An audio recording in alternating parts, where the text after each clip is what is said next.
when I asked him why, you said, why are we here? And I asked him that very question, you know, why did God make me? And he gave me an answer and I couldn't understand it. And I said, I don't understand you. And he said, well, let me put it in a way that you can understand it. He said that the world is like God's garden, and God made you and everyone else to bloom in that garden and to be beautiful. And God made every one of you unique and special to be beautiful in your own way. Okay, I understand that. I mean, that's simple enough. And another variation on that question, this is much later on in the conversation, when he told me that I had to come back to the world, and I was trying to convince him not to send me back to this world. I asked him, what would I do if I came back to this world? And before he had a chance to answer, I said, you know, I'm an artist, and I would like to build you a shrine. If I were to come back to the world, I'd like to build a shrine. And I said, I'd make this shrine so big and beautiful and bizarre that people would come from all over the world out of curiosity to see what it was about. And what they would find was, it would be about you. And then that would make them think about you. And that's what I would like to do if he came back. And he said, I'd rather you didn't do that. And I said, what?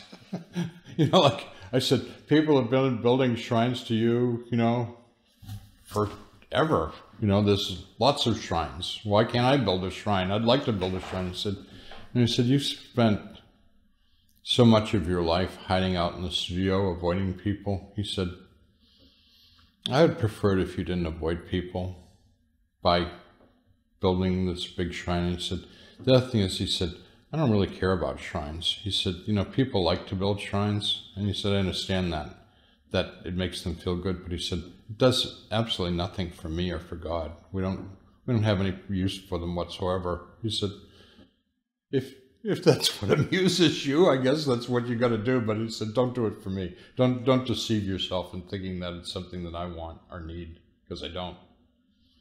I'm like, okay, well, you shot down my idea. What's your idea of what would I do? And he said, love the person that you're with. And I said, okay, great, I'll do that. No problem. What do you want me to do? And he said, that I just told you what I wanted you to do, love the person you're with. And I said, yeah, but after I do that, then what do you really want me to do? And he said, no, that is what I want you to do, is love the person you're with. And I said, well, that's, you know, that's simple enough. That's easy. I'll do that. And he said, oh, really? Well, that's what I want you to do. And he said, that's enough. And I said, how is it enough? And he said, if you do that, he said, you'll change the world. And I said, oh, you want me to change the world? And he said, exactly. That's what I put you in the world in the first place, to change the world. And I said, well, you know, there's been a lot of people that have tried to change the world, and they usually turn out really badly. You know, and I said, I can think of examples like Adolf Hitler and Joseph Stalin and Mao Zedong. You know, all of them wanted to change the world, and, you know, they made it worse. If I go back and try and change the world, you know, why isn't it possible that I could make like a lot of terrible mistakes and make the world a worse place?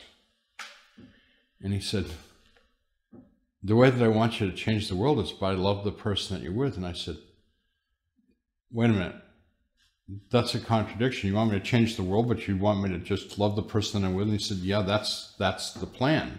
That's the big plan.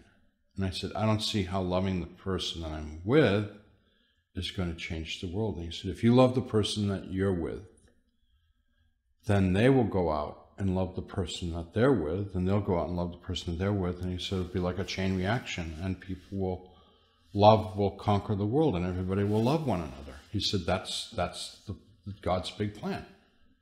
And I said, it's not going to work. And he said, why won't it work? And I said, because I love the person I'm with. They walk across the street and get run over by a truck. You know, everybody gets angry and upset. And he said, yeah, that happens, but it's really God's plan, and nothing's going to stop it. It's going to happen. And I said, well, even if you had like 1 million people, I don't think it's going to happen. And he said, there's more than 1 million people in the plan. He said, there's a lot of people in the plan. And I said, well, from what I know of the world, you don't have enough. And he said, well, actually, we have all the angels are in the plan. And he said, there's a lot of them. There's more angels than there are people in the world. And I said, so the angels are doing this? And he said, there's millions of people, there's all the angels, and there's God. He said, it's inevitable. The plan is going to happen. And I said, if that's your plan, I'll do it, but I just don't really see much hope for it. And he said, well, because you just don't really know enough to see how it's going to happen. Okay. So my solution to everything is to love one another. And when I read the Bible and found out that that was written in the Bible as Jesus's commandment, love one another. This is my commandment, that you love one another. And he said the same thing in other places, in other ways, but basically that's the program. I have tried to be part of that program. So I personally have no big plan other than to be loving. The only fly in the ointment is that I thought it was going to be easy, and it turns out to be the hardest thing that I've ever done, because it sounds so simple, but it's really difficult. It's easy.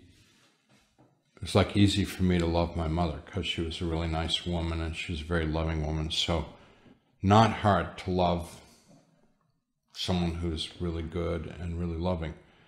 But what do you do with someone who's difficult or actually really nasty? I mean, those are hard people to love. And what does it mean to love someone? I mean, sometimes to love someone means you need to incarcerate them. Yeah. And that's not like a lot of fun. Sometimes loving someone means you have to put as much distance between them and you as possible and tell them to never call you. You know, that's not a lot of fun. I mean, loving people sounds so simple, but it's very difficult.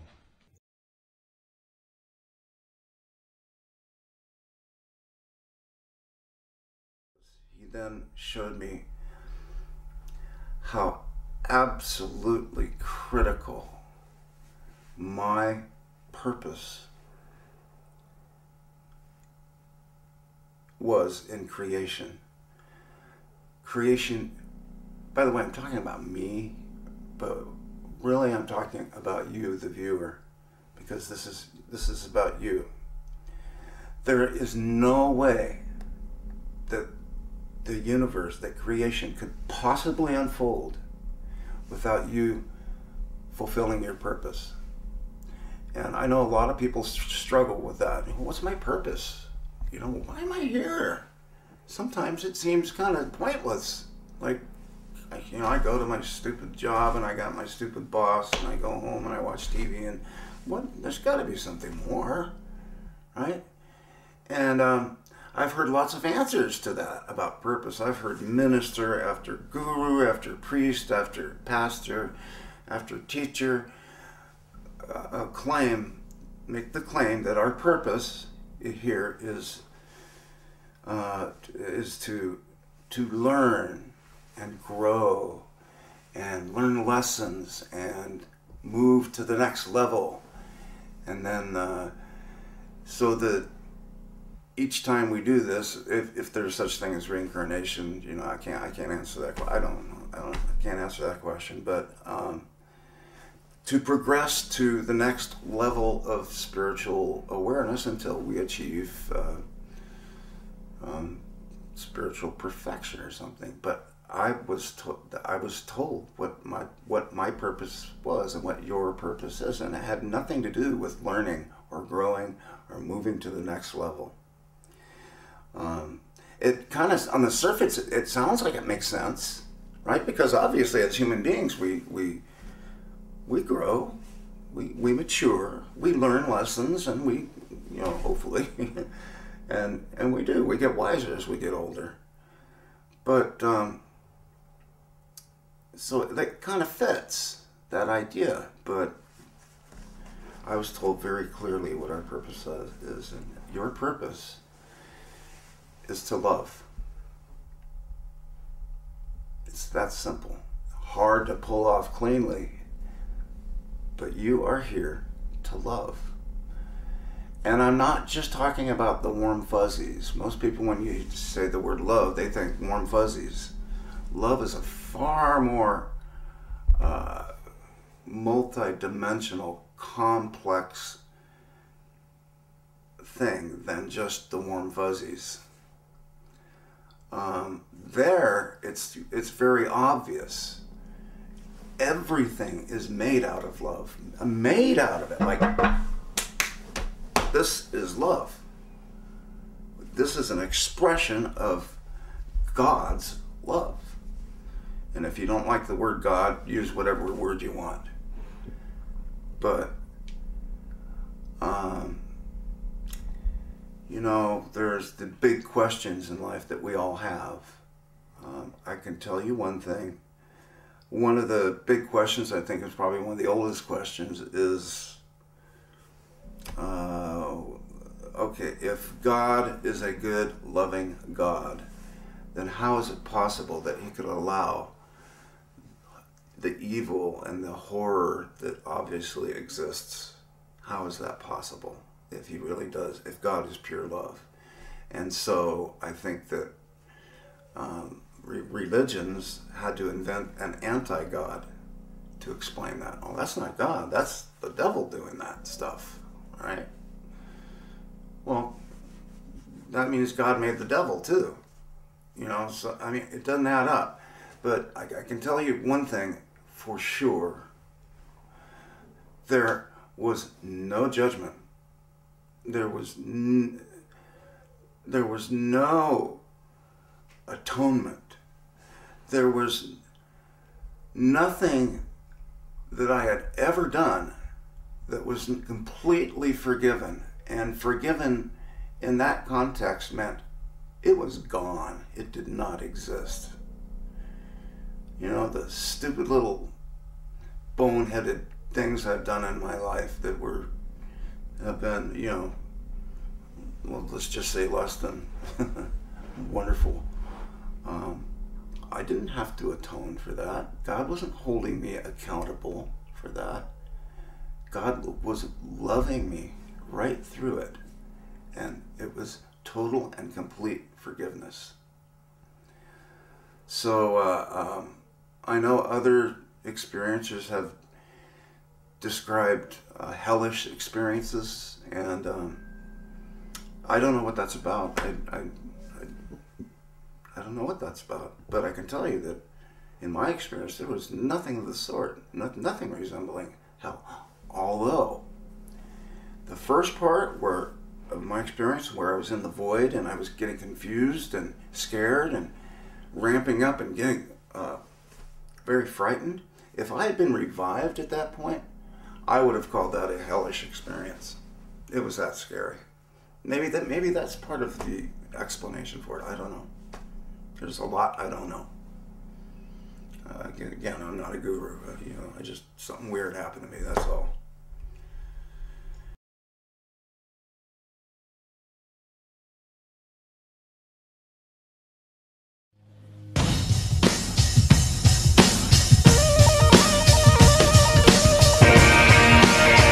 Out of a million seas.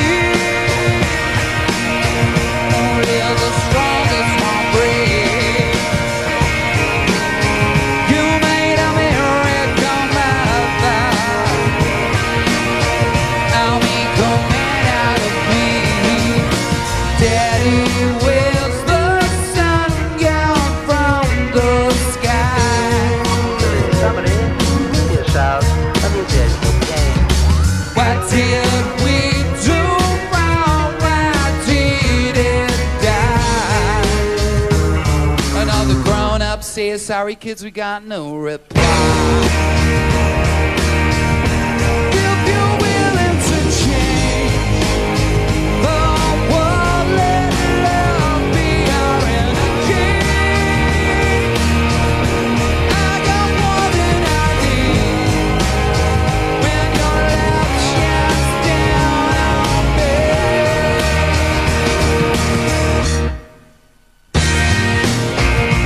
Every tear that you cry will be replaced when you die. Why don't you love your brother? Are you out of your mind? Daddy wills the sun down from the sky.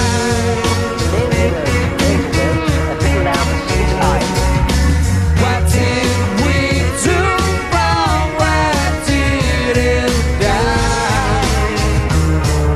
You got no love for me, then I'll say goodbye. If you're willing to change the world, let love be our energy. I got more than I need when your love shines down on me. If you're willing to change the world, let love be our energy. I can't contain how I feel when your love shines down on me.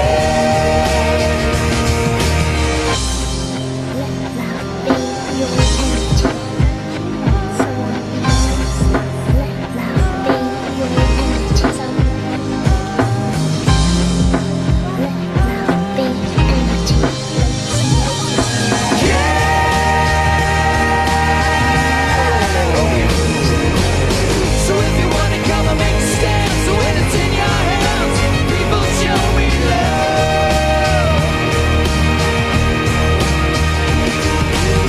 So if you wanna come and make a stand, so when it's in your hands, people show me love. If you're willing to change the world, let love be our energy. I can't contain how I feel when your love shines down on me.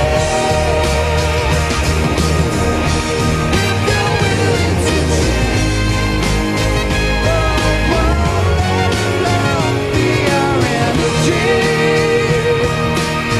I can't contain how I feel when your love shines down on me.